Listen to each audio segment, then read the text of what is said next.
Honorable Duale and I will recall, before the elections, hii muungano wetu ulifanya ahadi nyingi sana, especially kwa jamii zile za wachache na zilizotengwa. For the first time in our history, I even keep saying this all the time because kama Keinan, I have witnessed 4 governments. I was an activist during Moi's government.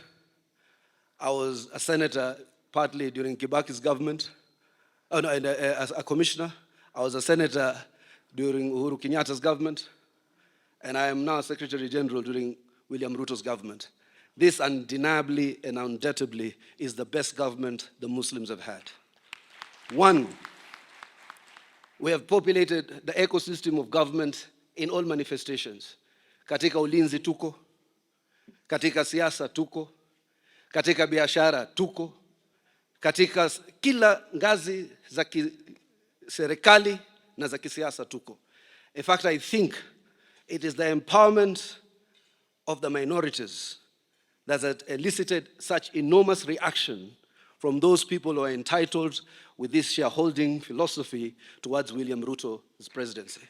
Lakini mimi nataka kukuashua, Your Excellency, this community stands by its word.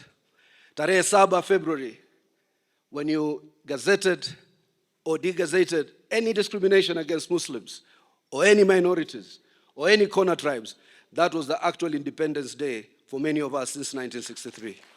Kwa hivyo, Waislamu husema pale panapokuja ihsan, tutajibu na ihsan. Wewe usijali, katika hii maeneo yetu ya pwani, maeneo yetu ya kaskazini mashariki, I can assure you we will vote for you in our numbers to the very end.